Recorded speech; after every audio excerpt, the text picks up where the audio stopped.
Local breaking news. This is WYFF News 4 at 6 in high definition. Still going on. This is Election Day in South Carolina. The polls opened at 7 o'clock this morning, and we are covering both the U.S. Senate races from Charleston to Columbia. We have reporters on races in Cherokee County and in Spartanburg County, Pickens County as well. We're also covering races live in Anderson County. Lots to talk about, but there is weather to talk about before we get to the election because it is a stormy day and early night out there. WYFF News 4's Pamela Wright joins us. And Pam, there's a severe thunderstorm watch in the area, right? Absolutely, and beginning to see those storms now really move into western North Carolina first as they are moving from west to east. So that's how they're going to track over us this evening. Let me zoom in for you a bit or put it into motion and show you also how much lightning is with these individual storm cells. I do think they will become the line will be broken apart a bit as it does traverse the area, but isolated strong to severe storms certainly expected. Now moving into Swain County and approaching you in Franklin, a batch of heavy rain right there. These are racing up towards the north and east at 20 to 25 miles per hour, but this is the line now moving into Knoxville, also under a watch, and closing in on Metro Atlanta, so not a good drive home there tonight. Overall, most of us will be okay through drive time, and in fact through most of the upstate it'll be 8 o'clock and after before some of the stronger storms could come in. Of course, heat and humidity are very important ingredients this time of year with those storms, and we have plenty of both. 90 degrees in Elberton, feeling more like 99. Upper 90s is what it feels like to you in Abbeville at 92. This is not even the cold front, Michael and Carol, so we still have that on the way, and I'll let you know what it means for the rest of the week and track these storms throughout the evening. So we begin our Commitment 2014 coverage tonight with some problems at the polls. There have certainly been some. The big one is this. Poll workers at 2 precincts made a mistake and loaded the wrong ballot. Voters should have seen the ballot for House District 24. That's a Republican primary. House Majority Leader Bruce Bannister, the incumbent. But instead, elections officials say people cast ballots for the wrong people. Votes were missed. Bottom line. Conway Belangia, the Director of Elections in Greenville County, says if House District 24 ends up a close race, the loser could protest this vote. When these results of the election are in question, then, you basically throw the election out and start all over again. Now, right now, there is no way to reverse this mistake because once a ballot is cast, it is a done deal. Simple as that. Belangia believes about 110 people were affected by this. Of course, he says they expect to know more when the polls close tonight at 7 o'clock. We do have a crew covering this situation. Live updates on WYFF News 4 at 11 o'clock, if not before then.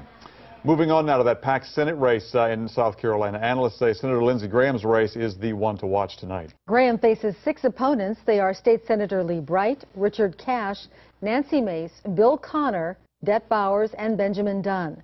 WYFF News 4's Angela Rodriguez is following this race, and she's live in Columbia. Angela, what are you hearing from the Graham campaign? Well, Carol, we've been hearing a lot of music because they're already practicing jamming the music because they're calling this a victory party. That is how confident they are. This is expected to be a lopsided race. We caught up with Senator Lindsey Graham this morning as he voted in Seneca. Graham tells us that he expects to win decisively and avoid a runoff. He's facing 6 opponents.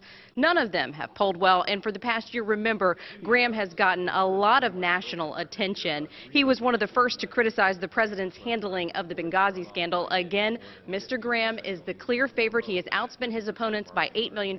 We will see if all of that pays off for him. The big question tonight is, can he avoid a runoff?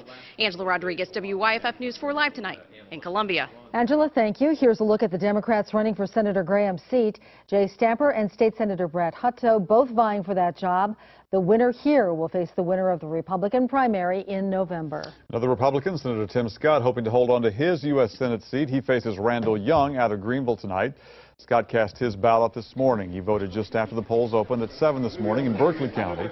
This will be Senator Scott's first election as a United States Senator. He was appointed in 2012 by Governor Haley after Jim DeMint vacated the seat. Now, if Senator Scott wins the primary, he will have to face one of these men in November. Joyce Dickerson, Sidney Moore, one of these people, I should say, Joyce Dickerson, Sidney Moore, and Harry Pavlik, all Democrats hoping to take that Senate seat. Take a look here. The race for State Superintendent of Education is a crowded field. On the Republican side is Sally Atwater, Gary Burgess, Mika Childs, Amy Cofield, Sherry Few, Don Jordan, Elizabeth Moffley, and Molly Spearman. And on the Democrat side, Montreal Belton, Sheila Gallagher, Jerry Govan, and Tom Thompson are all vying for State Superintendent of Education. To Anderson County now, where one of the most hotly contested races is quite unexpected. WYFF News 4's Mandy Gaither is live and local at the Civic Center, where the returns will be coming in tonight. Mandy, turnout is low, right? Well, Carol, I checked in with workers here, and they told me it's been steady, but as you said, low. The returns will start coming in here in about an hour or so, about that. But earlier today, we made it out to a poll on Whitehall Road, and workers told WYFF News 4 that about 100 voters had come through, and that was after 2 this afternoon. And while there's 3 county council seats, a state house seat, and a U.S. House seat in the primary, one of the most hotly contested races is for probate judge, believe it or not.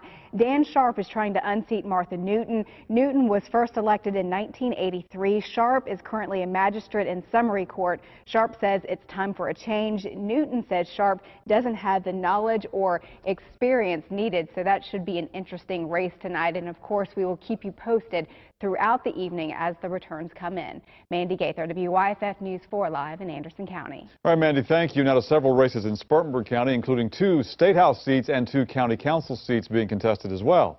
WYFF News 4's Mike McCormick, live and local at the voter registration office. Mike, how's the turnout been there today? Well, Michael, the staff here is calling it fair, obviously not as good as a presidential election.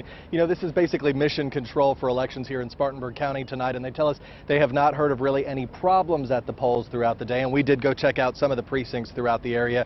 We were over on the west side of Spartanburg today, where we saw people going in and out, few here and there. One lady told us she wants to see more younger voters. We certainly did not see many younger voters out there.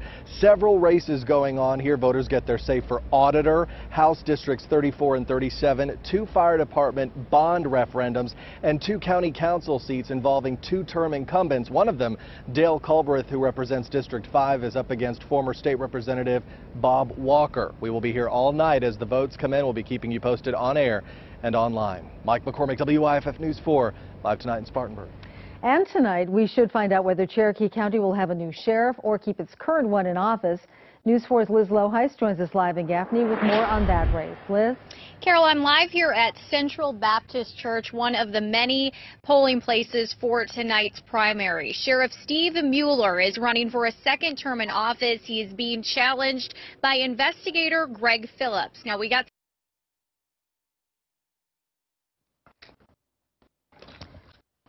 You can see in this video that we have a few voters coming and going this afternoon. And as for the big race, Sheriff Mueller is a veteran Highway Patrol trooper who took office 4 years ago.